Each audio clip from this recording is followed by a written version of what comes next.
Tuition Onion.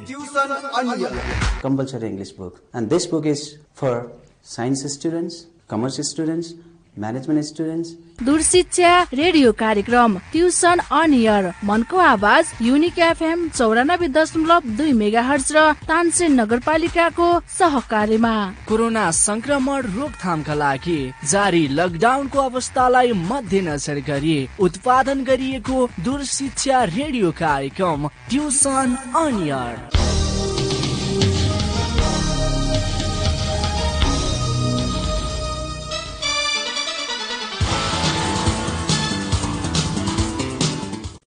नमस्कार, radio set अगाडि tuition on air कार्यक्रम मार्फत अध्ययन गर्न उपस्थित सम्पूर्ण विद्यार्थी भाइ बहिनीहरूलाई म देवराज शर्मा स्वागत गर्न चाहन्छु। भाइ बहिनीहरूमाझ पुनः म आज कक्षा 11 को लेखा विषय लिएर उपस्थित भएको छु। आशा छ सम्पूर्ण भाइ बहिनीहरू पनि तयार अवस्थामा उपस्थित भएका छौ। यो लकडाउनको समयलाई मध्यनजर राखी विद्यार्थीहरूको अध्ययन कार्यलाई प्रभावकारी बनाउनको लागि तानसेन नगरपालिका र युनिक एफएम 94.2 मेगाहर्ज को संयुक्त प्रयासमा यो कार्यक्रम प्रसारण भइरहेको छ। भाइ बहिनीहरू, यस कार्यक्रमलाई अझ प्रभावकारी बनाउन, अझ गुणस्तरीय बनाउन के कस्ता प्रयासहरू गर्नु आवश्यक छ, ती कुराहरू भाइ बहिनीहरूले एफएम मार्फत टिप्पण गराउनु हुन पनि म अनुरोध गर्दछु। भाइ बहिनीहरू, अघिल्लो क्लासमा तिमीहरूलाई मैले गृह कार्यको रूपमा 3 वटा प्रश्न दिएको थिएँ। आज ती 3 वटा गृह कार्यको बारेमा अथवा गृह कार्यको रूपमा दिएको प्रश्नको बारेमा हामी छलफल गर्नेछौँ। आशा छ तिमीहरूले त्यो घरमा अभ्यास गरेर आएका छौ। भाइ बहिनीहरू, जति धेरै अभ्यास गर्यो त्यति हामी यो न्युमेरिकल प्रब्लमलाई सहज रूपमा सल्भ गर्न सक्षम हुनेछौँ। त्यसकारणले गर्दा भाइ बहिनीहरूले कति पनि अल्छी नगरी धेरैभन्दा धेरै अभ्यास गर्नको लागि म भाइ बहिनीहरूमा आग्रह गर्न चाहे। भाइ बहिनीहरू, आज हाम्रो पहिलो प्रश्न हुनेछ 2075 सेट ए। हेरौँ त 2075 सेट ए। पहिला प्रश्न हेरौँ, त्यसपछि हामी फर्मेट बनाएर त्यसको बारेमा छलफल गर्नेछौँ है त। क्वेसन हेरौँ त। Following transactions are given. यहाँ हामीलाई चैत महिनाको 6 वटा कारोबार दिएको छ। त्यो कारोबारको बारेमा पछि विस्तृतमा मैले छलफल गर्ने नै छु। त्यसपछि रिक्वायरमा दिएको छ हामीलाई ट्रिपल कोलम क्यास बुक। ठिक छ, त्यसपछि हामी के गराउँछौँ त, फर्मेट बनाउँ त। Triple column cash book, triple column cash book, debit लेखौँ स्ल्यास दिएर सदा चाहिँ हामी यहाँ रिसिप्ट लेख्छौँ। त्यसपछि डेबिट साइडमा लेख्छौँ date, particulars, LF, cash, bank र डिस्काउन्ट। त्यसै गरी क्रेडिट साइडमा पनि हामी लेख्छौँ date, particulars, LF, cash, bank र डिस्काउन्ट। त्यसै गरी डिस्काउन्टको माथि लेख्दैछौँ क्रेडिट र स्ल्यास दिएर पेमेन्ट। यति गरिसकेपछि अब हामी पुनः क्वेसनतिर जाउँ।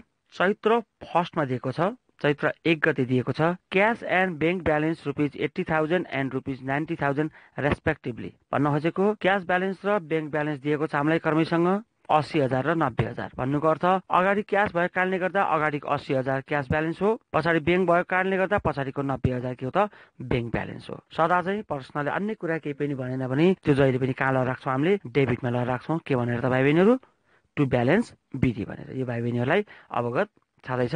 डेटमा लेखौँ त चैत्र 1 लेखौँ। त्यसपछि लेखौँ पार्टिकुलर्समा टु ब्यालेन्स विधि, टु ब्यालेन्स विधि। क्यासमा राख्छौँ हामी 80,000, ब्याङ्कमा 90,000। डिस्काउन्टमा लेखिरहनु पर्ने आवश्यकता यहाँ रहेन। त्यसपछि चैत्र 4 गते दिएको छ कारोबार हामीलाई यहाँ। हेरौँ त। Purchase goods for ₹30,000 and paid ₹15,000 in cash and balance by cheque. भन्नुको अर्थ 30,000 बराबरको सामान खरिद गरिएको, त्यसमध्ये 15,000 हामीले क्यास नै भुक्तानी गर्यौँ, नगद नै भुक्तानी गर्यौँ भने ब्यालेन्स बाई चेक भनेको छ बाँकी रहेको चेकको माध्यमबाट भुक्तानी गर्यौँ अथवा ब्याङ्कबाट भुक्तानी गर्यौँ भन्न खोजेको यहाँ। भन्नुको अर्थ 30,000 मध्ये 15,000 क्यास भुक्तानी गरिसकेपछि बाँकी रहेको 15,000 नै के भयो त ब्याङ्कबाट भुक्तानी भयो। ठिक छ। र यो पर्चेज गुड्स हो। पर्चेज गुड्स हुँदाखेरि हामीले पेमेन्ट गरेका हुन्छौँ, पेमेन्ट गरेका कारणले गर्दा क्रेडिट साइडमा जान्छ। यो कुरा हामीलाई जानकारी छँदैछ। अब लेख्छौँ के त भन्दा यहाँ गुड्स पर्चेज भनेको कारणले गर्दा बाई पर्चेज एकाउन्ट लेख्छौँ। यो भाइ बहिनीहरूलाई थाहा छँदैछ। लेखौँ त क्रेडिट साइडमा डेटमा लेखौँ चैत्र 4, त्यसपछि पार्टिकुलर्समा लेखौँ बाई पर्चेज एकाउन्ट। त्यसपछि क्यासमा ल राख्छौँ हामी 15,000। त्यसै गरी ब्याङ्कमा पनि राख्छौँ हामी कति 15,000। डिस्काउन्टमा केही पनि लेख्नुपर्ने आवश्यकता यहाँ रहेन। त्यसपछि हेरौँ चैत्र 9 गते receive from Kedar ₹98,000 in full settlement of ₹1 lakh. फेरि पढिदिन्छु म। Receive from Kedar ₹98,000 in full settlement of ₹1 lakh भन्नु खोजेको केदारसँग हामीले 1 लाख रुपियाँ लिन रहेछ। त्यसमध्ये 98,000 हामीले प्राप्त गर्यो केमा त इन फुल सेटलमेन्टमा। यहाँ इन फुल सेटलमेन्ट भन्नुको अर्थ अब केदारसँग कुनै पनि कारोबार छैन। यसको आशय के भन्दा 1 लाख रुपियाँ लिन थियो, हामीले 98,000 रुपियाँ लियौँ र उसँगको भएको सम्पूर्ण कारोबार बन्द गऱ्यौँ भन्नुको अर्थ बाँकी रहेको 2,000 हामीले के दियौँ त डिस्काउन्ट दियौँ। मैले अघिल्लो क्लासमा पनि भाइ बहिनीहरूलाई भनेको थिएँ कतिपय डिस्काउन्टको कारोबार अघिल्लो डेटमा खरिद बिक्री हुने र त्योभन्दा तल्लो अरू डेटमा प्राप्त गर्ने भुक्तानी गरे कारोबार अनुसार डिस्काउन्ट पनि हुन्छ। यहाँ अघिल्लो डेटको कारोबार हामीलाई दिएको छैन, डाइरेक्ट एउटै कारोबारमा के दिएको छ त डिस्काउन्टसँग सम्बन्धित कुरा दिएको छ। कहिलेकाहीँ तलमाथिको कारोबार हेर्नुपर्ने अवस्था हुन पनि सक्छ। ठिक छ दा, यो पनि भाइ बहिनीले बुझ्यौ। अब यो रिसिभ भएको कारणले गर्दा हामी कुन साइड राख्छौँ त डेबिट साइडमा राख्छौँ। लेखौँ चैत्र 9। त्यसपछि अब हेरौँ यहाँ हामीले क्यास रिसिभ गरेको यहाँ क्वेसन केही पनि नभने कारणले गर्दा अब बुझ्नुपर्ने कुरा के छ भन्दा कोबाट रिसिभ गरेको त हामीले भन्दा केदारबाट। त्यस कारणले गर्दा हामी के राख्छौँ त टु केदार्स एकाउन्ट।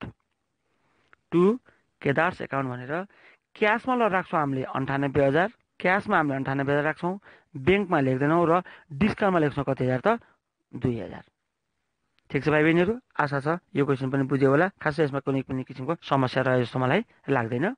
अर्को हेरौँ चैत्र 14 गते cash of ₹40,000 deposited into bank. 40,000 ब्याङ्कमा लगेर डिपोजिट गरियो। यो क्यास डिपोजिट इन्टु ब्याङ्क भनेको कारणले गर्दा के भयो त भाइ बहिनीहरू यो कन्ट्रा इन्ट्री भयो। कन्ट्रा इन्ट्रीको बारेमा हामीलाई थाहा छँदैछ। डेबिट र क्रेडिट दुई साइडमै हामी के गर्छौँ त यसको पोस्टिङ गर्छौँ। पहिला डेबिटबाट गरौँ। डेट लेखौँ चैत्र 14 गते। चैत्र 14। अब हेरौँ त डिपोजिटेड इन्टु ब्याङ्क। अब डेबिटबाट गर्दै जाँदैछौँ हामीले। रिसिभ कसले गर्ने भयो ब्याङ्कले, किन भन्दा ब्याङ्कमा लगेर हामीले के गरेका छौँ त डिपोजिट गरेका छौँ।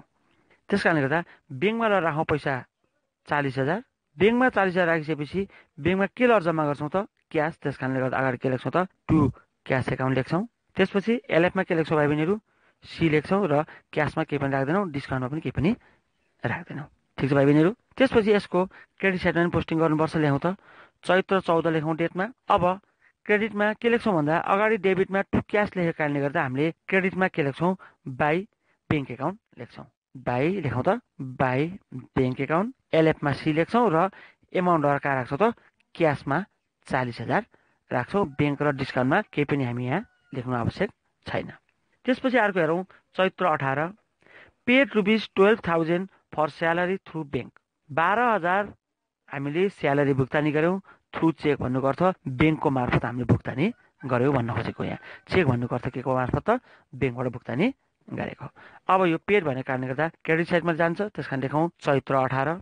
भाइ बहिनीलाई थाहा छँदैछ के को लागि तिरेको स्यालेरीको लागि तिरेको। त्यस कारणले गर्दा लेख्छौँ बाई स्यालेरी एकाउन्ट र एमाउन्टलाई राख्छौँ हामीले कहाँ त ब्याङ्कमा 12,000।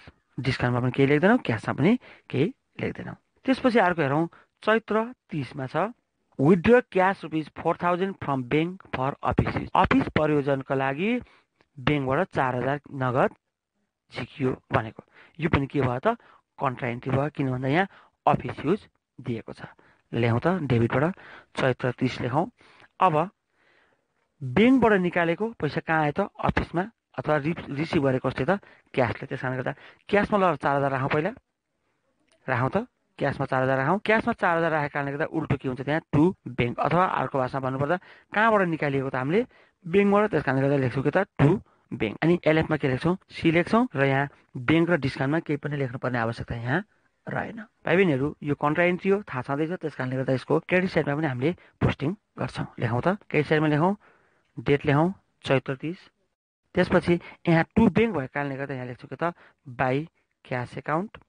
बाई क्यास एकाउन्ट लेख्छौँ, एलएफमा सी लेख्छौँ र यहाँ क्यास एकाउन्ट लेखेको कारणले गर्दा ब्याङ्कमा लगाएर पैसा राख्छौँ कति हजार 4,000। क्यास र डिस्काउन्टमा केही पनि लेख्नुपर्ने आवश्यकता यहाँ रहेन। भाइ बहिनीहरू हामीले यहाँ प्रश्नमा दिएका सम्पूर्ण ट्रान्ज्याक्सनहरू हामीले यहाँ पोस्टिङ गर्यौँ। अब यसको हामीले के गर्नुपर्छ त क्लोजिङ गर्नुपर्छ। क्लोज गर्नुपर्छ। सरसर्ती क्यास र डिस्काउन्टसँग डेबिटको धक्का काटिदेऊ र त्यसको सिधा फेरि क्रेडिटमा पनि क्यासदेखि डिस्काउन्टसँग धक्का काटिदेऊ र एक लाइन छोडेर यसलाई क्लोज गरिदेऊ। थाहा छँदैछ एमाउन्ट हामीले पछि राख्छौँ, एक लाइन छोडेर क्रेडिटमा पनि यसको क्लोज गरिदेऊ। ठिक छ भाइ बहिनीहरू। अब हेरौँ सरसर्ती हेर्दा के देखिरहेको छु भन्दा मैले क्यासको ब्यालेन्स डेबिटमा ठुलो छ, धेरै छ, त्यस कारणले गर्दा डेबिटको एमाउन्ट जोडौँ त 80,000 प्लस 98,000 प्लस 4,000 आयो कति 1,82,000 आयो। लेखौँ 1,82,000 डेबिटमा। त्यसै गरी ब्याङ्कको एमाउन्ट पनि मैले डेबिटमै ठुलो देखिरहेको छु, धेरै देखिरहेको छु, त्यस कारणले यो डेबिटको ब्याङ्कको एमाउन्ट पनि जोडिदिउँ। 90,000 प्लस 40,000 आयो कति 1,30,000 1,30,000। त्यसपछि डिस्काउन्टको 2,000 को 2,000 नै लेखिदिउँ। ठिक छ भाइ बहिनीहरू। अब यो एमाउन्ट फेरि कहाँ सारौँ त क्रेडिट साइडमा सारौँ, के बाहेक डिस्काउन्ट बाहेक, किन भन्दा डिस्काउन्टको ओपनिङ र क्लोजिङ हुँदैन। अब क्यासको राखौँ हामीले 1,82,000, ब्याङ्कको राखौँ हामीले 1,30,000, डिस्काउन्टमा छोडिदिउँ। ठिक छ। अब चैतमा क्लोज गरौँ, चैत 30 लेखिदिउँ र लेखिदिउँ बाई ब्यालेन्स सिडी लेखिदिउँ, बाई ब्यालेन्स सिडी लेखिदिउँ, किन भन्दा यो क्लोजिङ ब्यालेन्स हो। क्लोजिङ ब्यालेन्समा हामीले सदैव के लेख्छौँ त ब्यालेन्स सिडी लेख्छौँ, चाहे त्यो डेबिटमा होस् चाहे त्यो क्रेडिटमा होस्। फरक यति हो कि डेबिटमा भए टु ब्यालेन्स सिडी हुन्छ भने क्रेडिटमा बाई ब्यालेन्स सिडी। अब हेरौँ क्यासको 1,82,000 छ हामीसँग, अनि डेबिटमा भएको दुईटा आइटमलाई हामी के गर्छौँ त घटाउँछौँ। -15,000 त्यसै गरी पुनः -40,000 आयो कति त 1,27,000 राखौँ क्यासमा 1,27,000। त्यसै गरी ब्याङ्कमा छ हामीसँग 1,30,000, त्यो 1,30,000बाट ब्याङ्कमा भएको त्यो तीनटा एमाउन्ट हामी के गर्छौँ त घटाउँछौँ। -15,000 -12,000 र -4,000 घटाउँदा आयो कति त 79,000 आयो। 79,000 आयो, डिस्काउन्टमा केही पनि गर्न परेन। ठिक छ भाइ बहिनीहरू, यो भयो क्लोज। अब यो क्लोज भइसकेपछि अर्को महिनामा के गर्नुपर्छ ओपन गर्नुपर्छ। भाइ बहिनीलाई थाहा छँदैछ यो चैत्र महिनामा दिएको छ, चैत्र महिनाको साल दिएको छैन। यदि साल दिएको भए हामीले ओपन गर्दा अर्को सालमा ओपन गर्थ्यौँ। यहाँ ओपन गरेर वैशाख मात्र लेख्छौँ, किन भन्दा साल दिएको छैन। भन्न खोजेको यदि हामीलाई यहाँ 2070 दिएको भए हामीले यहाँ ओपन गर्दा 2071 वैशाख 1 लेख्थ्यौँ। ठिक छ। यसमा पनि एकदम ध्यान दिनु जरुरी छ। मैले यो किन कुरा भनिरहेको छु भन्दा देख्दा सानो कुरा हो, तर परीक्षाको दौरानमा यी सानो कुरामा हामीलाई समस्या हुनसक्छ अथवा ध्यान नपुग्न सक्छ। नजानेर होइन कि ध्यान नगएर, किन भन्दा परीक्षामा विद्यार्थी भाइ बहिनीहरू अलि हतारमा भएका हुन्छौँ, अलि तनावमा भएका हुन्छौँ। त्यस कारणले गर्दा यस्ता साना साना कुराहरूले पनि हाम्रो के हुन्छ त एन्सर बिग्रेको हुनसक्छ, एन्सर बिग्रिन्छ, जसले गर्दा 0.5 1 नम्बर भए पनि के हुन्छ त कम हुन सक्छ। त्यस कारणले गर्दा डेट पनि एकदम महत्त्वपूर्ण हुन्छ भन्ने कुरा मैले बारम्बार भाइ बहिनीहरूलाई मैले जानकारी गराइरहेको छु। ठिक छ। ल अब यसलाई ओपन गरौँ। मैले भनिसकेँ यहाँ साल दिएको छैन, त्यस कारणले हामीले लेख्छौँ के त वैशाख 1 लेखेर लेख्छौँ के त टु ब्यालेन्स बिटी लेख्छौँ। क्यासमा 1,27,000 र ब्याङ्कमा राख्छौँ 79,000 र डिस्काउन्टमा केही पनि लेख्नुपर्ने आवश्यकता यहाँ रहेन।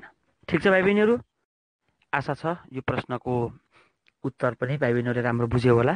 भाइ बहिनीहरू अब अर्को प्रश्नतर्फ लागौँ हामी। अर्को प्रश्न छ हाम्रो 2074 सप्लिमेन्ट्री।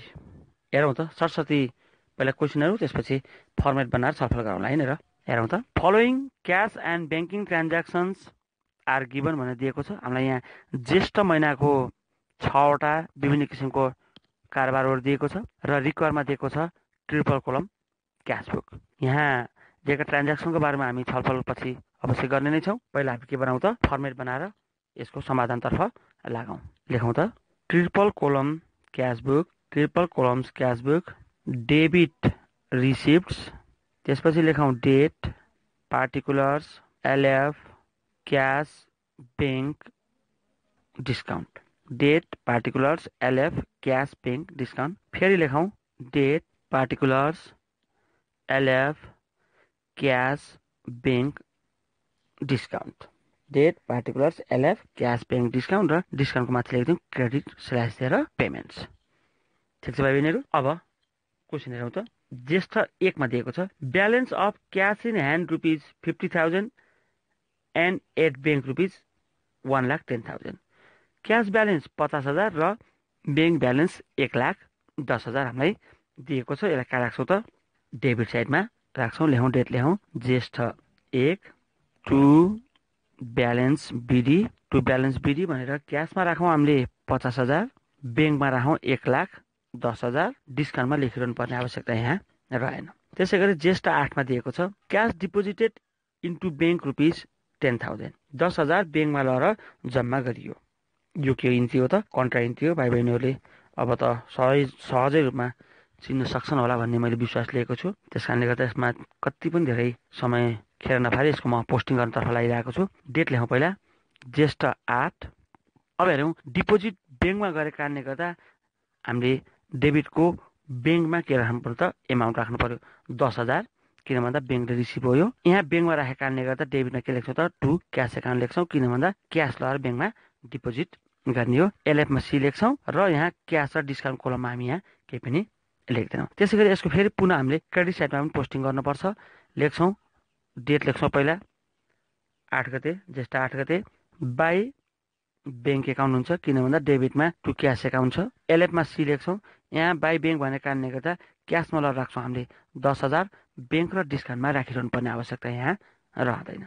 अर्को हेरौँ ज्येष्ठ 12। Receive a cheque of rupees 20,000 from a debtor after deducting discount of rupees 1,000। राम्रोसँग हेरौँ है।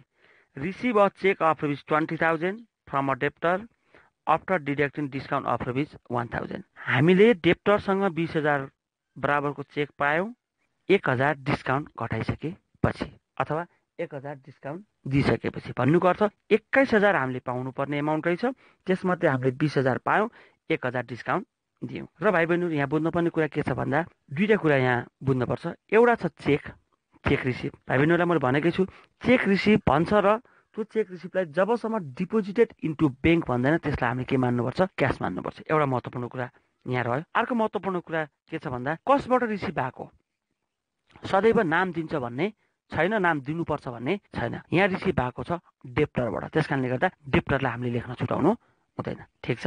र अर्को महत्त्वपूर्ण कुरा भाइ बहिनीले बुझिसकेका छौँ, जानिसकेका छौँ। रिसिभ छ, रिसिभ जहिले पनि कहाँ जान्छ त? डेबिट साइडमा जान्छ। ठिक छ। अब पोस्टिङ गरौँ त। डेटमा लेखौँ जेठ 12। टु कोबाट रिसिभ भएको? डेप्टर, त्यस कारण लेखौँ टु डेप्टर्स एकाउन्ट। र यो चेक रिसिभ भएको कारणले गर्दा क्यासमा लगेर राखौँ 20,000, ब्याङ्कमा लेख्नु परेन, डिस्काउन्टमा लगेर राखिदिउँ कति हजार त? 1,000। ठिक छ भाइ बहिनीहरू। ल अब अर्को हेरौँ ज्येष्ठ 15। Paid rent by issuing a cheque of rupees 7,000। भन्न खोजेको रेन्ट भुक्तानी गर्नका लागि 7,000 बराबरको चेक दियौँ अथवा रेन्ट भुक्तानी हामी ब्याङ्कको माध्यमबाट गऱ्यौँ, ब्याङ्कबाट तिर्यौँ भनेको। ठिक छ। पेड भनेको कारणले गर्दा कुन साइड जान्छ? क्रेडिट साइडमा जान्छ। लेखिहालौँ ज्येष्ठ 15 गते। त्यसपछि के तिरेको भाइ बहिनीहरू? रेन्ट तिरेको, त्यस कारण लेख्छौँ बाई रेन्ट एकाउन्ट र पैसा लगेर राख्छौँ कहाँ त? ब्याङ्कमा। यहाँ पुनः भाइ बहिनीहरूलाई मैले के कुरा स्मरण गर्न चाहेँ भन्दा इस्यु चेक भन्छ भने जहिले पनि ब्याङ्क नै हुन्छ। इस्यु चेक भन्छ भने के हुन्छ भाइ बहिनी? जहिले पनि ब्याङ्क नै हुन्छ। तर चेक रिसिभ भन्छ र अन्य कुरा केही पनि भन्दैन भने जहिले पनि के हुन्छ त? क्यास नै हुन्छ है। यो अलिकता फरक किसिमको छ। यस कुरामा भाइ बहिनीहरूलाई मैले अलिक धेरै फोकस गर्न चाहेँ। ठिक छ। ल अर्को हेरौँ अब ज्येष्ठ 20। Out of goods purchase from Gopal for rupees 20,000, paid cash rupees 10,000 and balance by cheque. भन्न खोजेको हामीले गोपालसँग 20,000 बराबरको सामग्री खरिद गरेको थियौँ, त्यसमध्ये 10,000 हामीले नगद भुक्तानी गऱ्यौँ र ब्यालेन्स बाई चेक, र बाँकी रहेको 10,000 पनि फेरि केबाट भुक्तानी गऱ्यौँ त? ब्याङ्कबाट नै भुक्तानी गऱ्यौँ भनेको छ, किन भन्दा यहाँ बाई चेक भनेको छ। अब यहाँ बुझ्नुपर्ने कुरा के छ भन्दा यहाँ गोपाल नाम दिएको कारणले गर्दा त्यो कारोबार उधारो कारोबार भएन।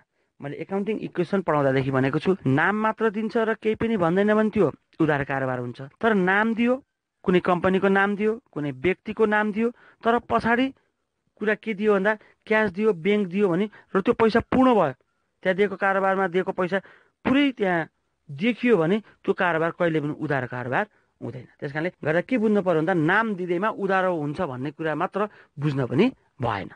ठिक छ। ल अब यो पर्चेज भएको कारणले गर्दा क्रेडिट साइडमा ल्याउँ ज्येष्ठ 20। अब यहाँ गोपालसँग कुनै पनि सरकार रहेन, किन भन्दा सबै नगद कारोबार हो। त्यस कारण लेख्छौँ हामी के त? By purchase account. By purchase account लेखेर क्यासमा राख्छौँ 10,000 भने ब्याङ्कमा पनि राख्छौँ कति त? 10,000 राख्छौँ। डिस्काउन्टमा केही पनि हामी लेख्दैनौँ। ठिक छ भाइ बहिनीहरू। ल अर्को हेरौँ अब अन्तिम ट्रान्ज्याक्सन ज्येष्ठ 25मा दिएको छ। Issue a cheque of rupees 19,000 to the creditors after deducting 5% discount. भन्न खोजेको क्रेडिटरलाई हामीले 19,000 बराबरको चेक दिइसक्यौँ आफ्टर डिडक्टिङ 5% डिस्काउन्ट। त्यसमा 5% डिस्काउन्ट घटाएर दियौँ। यहाँ डिस्काउन्टको एमाउन्ट पनि दिएको छैन। पहिलो कुरा भने क्रेडिटरलाई हामीले एक्चुअली वास्तवमा तिर्नुपर्ने एमाउन्ट दिएको पनि छैन।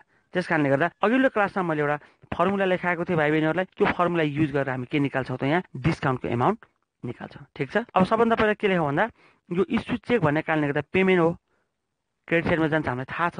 त्यस कारणले पहिला डेट लेखौँ ज्येष्ठ 25 अनि कसलाई भुक्तानी गरेको त हामीले क्रेडिटरलाई टु द क्रेडिटर भनेको छ। त्यस कारणले लेखौँ बाई क्रेडिटर्स एकाउन्ट बाई के लेखौँ क्रेडिटर्स एकाउन्ट लेखौँ। अब चेक कति हजार बराबरको दिएको हामीले 19,000 बराबरको दिएको। त्यस कारणले गर्दा ब्याङ्कमा 19,000 राखौँ, यो सहजै भयो।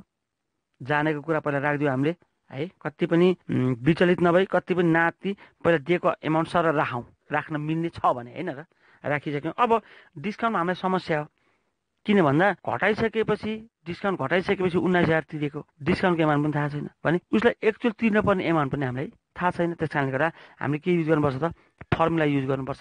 ल लेखौँ त, कतै वर्किङ नोट लेखे पनि भयो, कतै लेखौँ त डिस्काउन्ट इक्वल्स टु लेखौँ पेमेन्ट एमाउन्ट, अथवा यसलाई एमाउन्ट मात्र लेख्दा पनि हुन्छ। Payment amount upon 100% minus discount percent 100% minus discount percent into फेरि के त डिस्काउन्ट पर्सेन्ट। फेरि भनिदिन्छु म, payment amount upon 100% minus discount percent अनि माथिपट्टि इन्टु डिस्काउन्ट पर्सेन्ट। मैले अघिल्लो क्लासमा पनि भनेको थिएँ भाइ बहिनीहरू, यो पेमेन्ट गर्दाको डिस्काउन्ट निकाल्दा र रिसिभ गर्दाको डिस्काउन्ट निकाल्दाको फर्मुला एउटै हो है। फरक यति हो कि पेमेन्ट गर्दाको डिस्काउन्ट एमाउन्ट निकाल्दा त्यहाँ पेमेन्ट एमाउन्ट लेखेको छु मैले भने भोलिको दिनमा यस्तै क्वेसन आएर हामीले एमाउन्ट रिसिभ गर्दा डिस्काउन्ट दिएछौँ भने त्यहाँ के लेख्छौँ त पेमेन्ट एमाउन्टको ठाउँमा एमाउन्ट रिसिभ लेख्छौँ अथवा रिसिभ एमाउन्ट लेख्छौँ। कुरा एउटै हो। ठिक छ। ल अब पेमेन्ट एमाउन्ट कति हो भाइ बहिनीहरू राखौँ 19,000 अपन 100% माइनस डिस्काउन्ट पर्सेन्ट भनेको 5% अनि माथिपट्टि लेखौँ डिस्काउन्ट पर्सेन्ट कति त 5%। अब यहाँ के गरिदिउँ भन्दा 19,000 हामीसँग छ इन्टु माथिको इन्टु 5 गरिदिउँ, आयो कति 95,000 डिभाइड यो 100%मा 5% गर्दा कति आउँछ त 95 आउँछ। त्यसलाई गरिदियो 95ले भाग गरिदियो, आयो कति त 1,000। त्यस कारणले गर्दा डिस्काउन्ट दिएको एमाउन्ट कति रहेछ त 1,000 रहेछ। ठिक छ भाइ बहिनीहरू, आशा छ यो प्रश्न पनि अथवा यो ट्रान्ज्याक्सन पनि भाइ बहिनीहरूले राम्रो बुझ्यो होला। अघिल्लो क्लासमा पनि एउटा प्रश्न मैले यस्तै किसिमको गराएको थिएँ। ठिक छ। अब हामीलाई दिएको ट्रान्ज्याक्सन यहाँ भ्याइएको छ। अब हामीले यसलाई के गर्नुपर्छ त क्लोज गर्नुपर्छ। त्यस कारणले गर्दा डेबिटको क्यासदेखि डिस्काउन्टसम्म धर्का काट्दिउँ र त्यसको सिधा फेरि क्रेडिट पनि धर्का काट्दिउँ 1-2 लाइन छोडेर। त्यसपछि यसलाई फेरि 1 लाइन छोडेर डेबिटको क्लोज गरिदिउँ, क्रेडिटको पनि क्लोज गरिदिउँ। एमाउन्ट हामीले अब राख्नेछौँ। अब हेरौँ डेबिटमा 70,000 छ क्यासको, क्रेडिटमा 20,000 छ। क्यासै ठुलो भयो भने ब्याङ्कको पनि यहाँ 1,10,000 र 10,000 छ भने ब्याङ्कमा एकदम थोरै छ 7,000 10,000 र 19,000 मात्र छ। त्यस कारणले गर्दा अब दुइटै डेबिटको एमाउन्ट जोडौँ। 50,000 प्लस 20,000 जोड्दा आयो कति हजार 70,000 आयो। त्यसपछि ब्याङ्कमा कति छ हाम्रो 1,10,000 र 10,000 1,20,000 छ। डिस्काउन्टको 1,000 को 1,000 नै लेखिदिउँ। त्यसपछि यो एमाउन्टलाई फेरि क्रेडिट साइडमा सार्दिउँ। क्यासको राखिदिउँ 70,000, ब्याङ्कको राखिदिउँ 1,20,000, डिस्काउन्टको क्रेडिटमा कति छ त 1,000 छ, त्यो 1,000लाई सार्दिउँ। यहाँ संयोगले दुवैतिर डिस्काउन्टको 1,000 आएको रहेछ। त्यो 1,000 बराबर आउनुपर्छ भन्ने छैन, किनभने हामीलाई डिस्काउन्टलाई क्लोज हामीले गर्दै गर्दैनौँ। अब यसलाई क्लोज गरौँ। ज्येष्ठ 30 लेखौँ, ज्येष्ठ कति लेखौँ 30 लेखौँ बाई ब्यालेन्स सिडी। अब हामी के गर्छौँ भन्दा क्यासको डेबिटमा हामीलाई दिएको छ 70,000। त्यो 70,000बाट क्यासमा रहेको दुईटा एमाउन्ट हामीले के गर्छौँ त घटाउँछौँ। त्यो हो 10,000 एउटा र पुनः अर्को पनि कति हजार छ त 10,000 आयो। कति त क्यासमा 50,000 आयो। क्यासमा कति आयो त भाइ बहिनीहरू 50,000 आयो। अब ब्याङ्कको हेरौँ, ब्याङ्कमा 1,20,000 छ। 1,20,000मा 7,000 एउटा छ घटाइदिउँ, माइनस 10,000 छ घटाइदिउँ र माइनस कति हजार छ त 19,000 छ। यसलाई पनि हामी घटाइदिउँ, आयो कति 84,000 यहाँ आयो। राखिदिउँ कति हजार 84,000। डिस्काउन्टमा केही पनि गर्न परेन। अब यसलाई के गरिदिउँ त ज्येष्ठपछि आषाढ 1 गते ओपन गरिदिउँ। आषाढ 1 गते ओपन गरिदिउँ के त डु ब्यालेन्स विधि। डु ब्यालेन्स विधि भनेर राखिदिउँ 50,000 क्यासमा राखिदिउँ। ब्याङ्कमा राखिदिउँ कति हजार त 84,000 राखिदिउँ। डिस्काउन्टमा केही पनि हुँदैन। भाइ बहिनीहरू यहाँ दिएको एन्सरमा 20,000ले फरक आएको छ। किन 20,000 फरक आएको छ भन्दा जुन त्यो रिसिभ गरेको चेक थियो नि डेप्टरबाट त्यसलाई यहाँ ओल्ड इज गोल्डले के मानेको छ भन्दा ब्याङ्क मानेको छ। त्यस कारणले गर्दा 20,000 फरक आएको छ। कहिले पनि चेक रिसिभलाई केही पनि भनेको छैन भने ब्याङ्क मान्नु हुँदैन। यो भाइ बहिनीहरू क्लियर हुनु। यसमा कुनै पनि झुक्किनु पर्ने अवस्था यहाँ छैन, आत्तिनु पर्ने अवस्था यहाँ छैन। ठिक छ भाइ बहिनीहरू। त भाइ बहिनीहरू अब अर्को गरौँ। अर्को छ हाम्रो 2074 सेट ए। यसको लागि पहिला हामी फर्मेट बनाऊ, ट्रिपल कलम क्यासबुक बनाऊ, त्यसपछि यसको छलफल गरौँला। बनाऊ त triple column cashbook, debit receipt, date, particulars, LF, cash, bank discount, फेरि लेखौँ date, particulars, LF, cash, bank डिस्काउन्टको माथि लेखिदिउँ क्रेडिट र पेमेन्ट /13। त्यसपछि क्वेसन हेरौँ त भाइ बहिनीहरू। Following cash and banking transaction are given भनेर हामीलाई यहाँ जुन महिनाको 6वटा ट्रान्ज्याक्सन दिएको छ र रिकरमा दिएको छ हामीलाई ट्रिपल कलम क्यासबुक। जुन फर्स्टमा दिएको छ cash balance ₹1 lakh and bank balance ₹20,000 भन्न खोजेको। क्यास ब्यालेन्स 1 लाख र ब्याङ्क ब्यालेन्स 20,000 दिएको छ। यो क्वेसनले केही पनि नभन्ने कारणले गर्दा डेबिट साइडमा जाने हाम्रो ब्यालेन्स हो। लेखौँ त जुन 1 लेखौँ डेबिटमा। ल लेखौँ टु ब्यालेन्स विधि भनेर क्यासमा राखौँ हामी 1 लाख भने ब्याङ्कमा 20,000। डिस्काउन्टमा लेखिरहनु पर्ने आवश्यकता यहाँ रहेन। त्यसपछि हेरौँ June 3 purchase goods worth ₹50,000 at 10% discount भन्न खोजेको। 50,000 बराबरको सामान खरिद गरिएको रहेछ, त्यसमा 10,000 डिस्काउन्ट पनि रहेछ। अब यहाँ डिस्काउन्ट घटिसकेको एमाउन्ट होइन। यहाँ के बुझ्नुपर्छ भन्दा 50,000 बराबरको सामानमा 10,000 हामीले के पाएको रहेछौँ त डिस्काउन्ट पाएरहेछौँ भन्नुको अर्थ 50,000 को 10% 5,000 हुन्छ। 5,000 डिस्काउन्ट पाएको कारणले गर्दा हामीले पेमेन्ट गरेको कति त 45,000। लेखौँ त क्रेडिट साइडमा लेखौँ जुन 3। त्यसपछि लेखौँ बाई पर्चेज एकाउन्ट र एमाउन्ट राखौँ क्यासमा 45,000 भने डिस्काउन्टमा 5,000। डिस्काउन्टमा कति हजार त 5,000। त्यसपछि जुन 5 हेरौँ cash withdraw from bank for office use ₹5,000 भन्न खोजेको। अफिस प्रयोजनको लागि ब्याङ्कबाट 5,000 नगद झिकियो भनेको यो के हो त कन्ट्राइन्टी हो। त्यस कारणले गर्दा यसलाई पहिला डेबिटबाट पोस्टिङ गऱ्यौँ।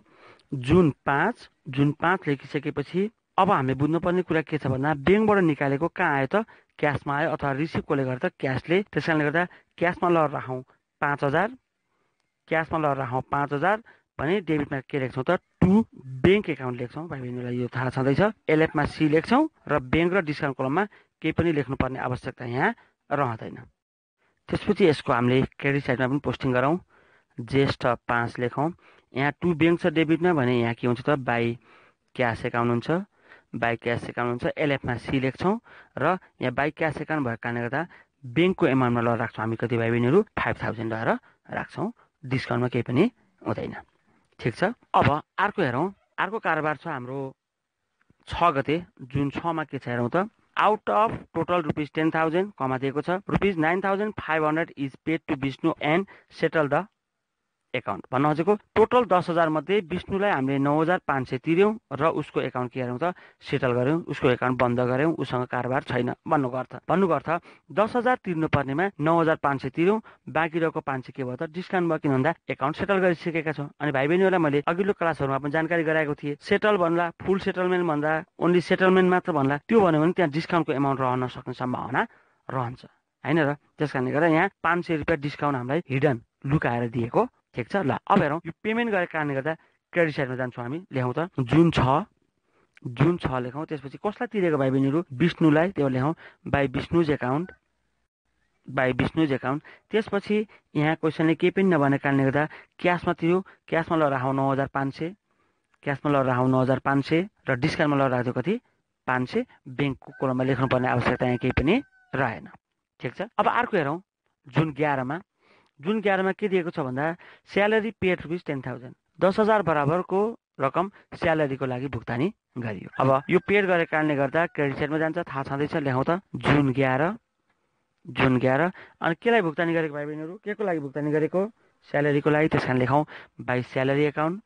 बाई स्यालेरी एकाउन्ट लेखेर क्यासमा ल राख्छौँ कति हामीले 10,000, किन भन्दा क्वेसनले केही पनि भन्नु भने के हुन्छ त क्यास ट्रान्ज्याक्सन हुन्छ। अब अर्को हेरौँ जुन 12मा। Cash deposited into bank rupees 10,000, 10,000 ब्याङ्कमा लगेर के गरियो त जम्मा गरियो। यो के इन्ट्री हो त, यो कन्ट्रा इन्ट्री हो, भाइ बहिनीहरूलाई थाहा छँदैछ। अब लेखौँ डेबिटबाट लेखौँ जुन 12 लेखौँ।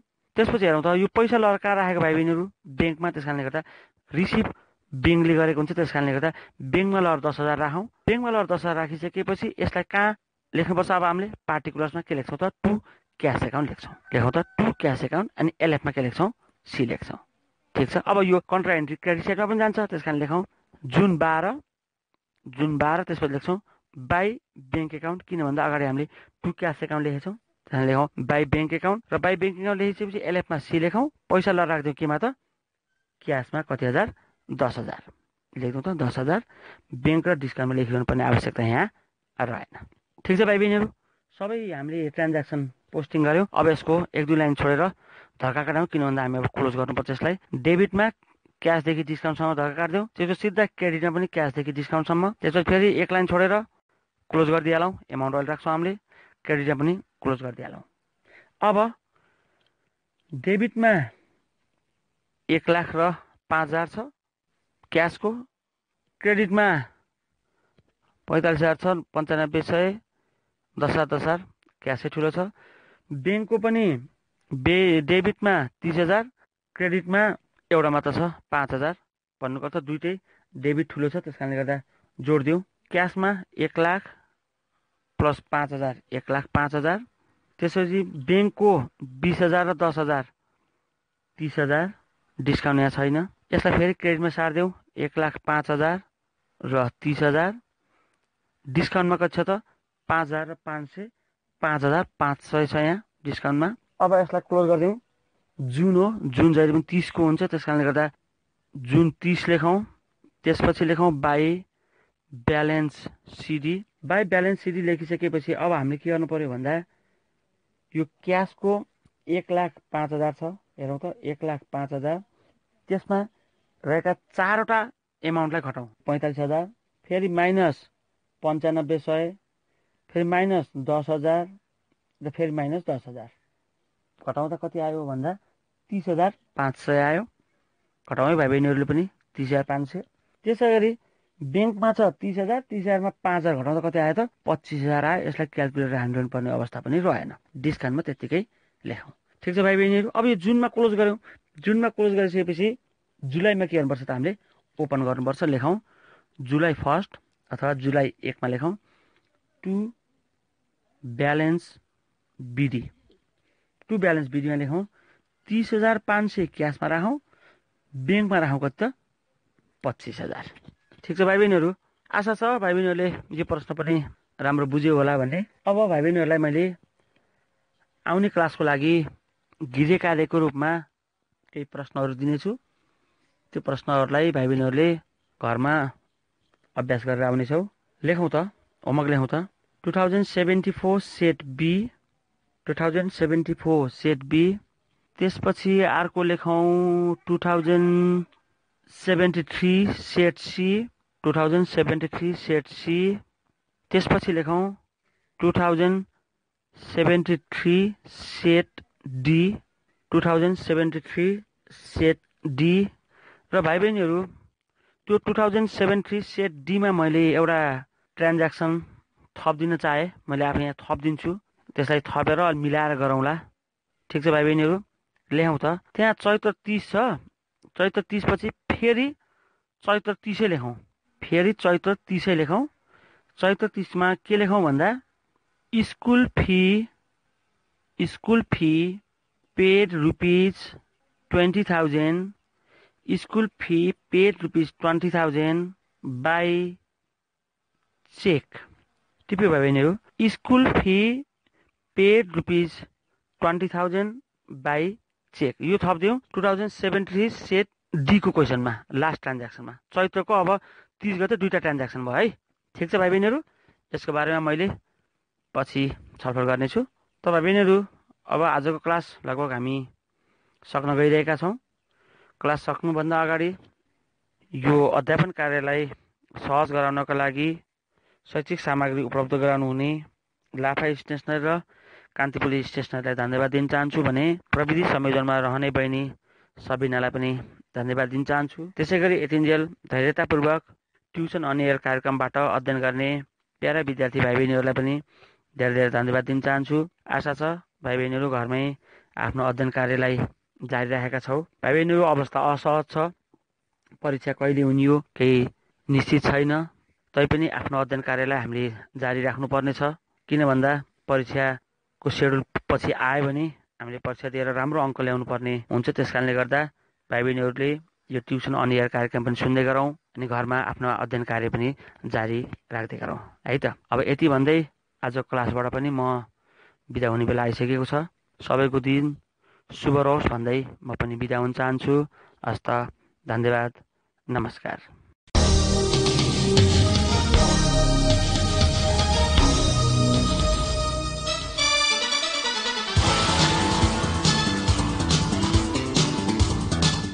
कक्षा 11 र 12 को परीक्षा तयारी गरिरहेका भाइ बहिनीहरू, तपाईलाई ट्युसन अन एयरको आजको अङ्क कस्तो लाग्यो? सहयोगी संस्था तानसेन नगरपालिका ट्युसन अन एयर कार्यक्रमको परामर्शदाता भगवती टोल तानसेनमा रहेको इभरग्रीन एजुकेसन सेन्टर EEC का सञ्चालक पुण्य सुवेदी लगायत अध्यापनको क्रममा खट्नुहुने सम्पूर्ण आदरणीय गुरुवर्गहरूमा सादर नमन गर्दछौं. भाइ बहिनीहरू, हामीलाई पत्राचार गर्न चाहनुभयो भने हामीलाई पत्राचार गर्ने ठेगाना टिप्नुहोस्. हाम्रो ठेगाना हो दूर शिक्षा कार्यक्रम tuition on air, unique FM 94.2 megahertz, Tansen 5, Kailashnagar. र हाम्रो इमेल आइडी पनि नोट गर्नुहोस्,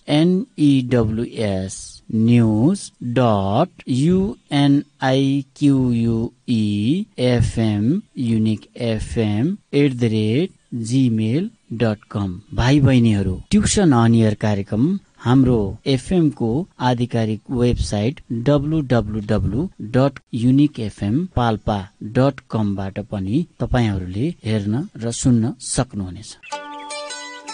tuition on air. Compulsory English book. And this book is for science students, commerce students, management students. दूरशिक्षा रेडियो कार्यक्रम ट्युसन अन एयर, मनको आवाज युनिक FM 94.2 मेगाहर्ज र तानसेन नगरपालिकाको सहकार्यमा. कोरोना संक्रमण रोकथामका लागि जारी लकडाउनको अवस्थालाई मध्यनजर गरी उत्पादन गरिएको दूरशिक्षा रेडियो कार्यक्रम ट्युसन अन एयर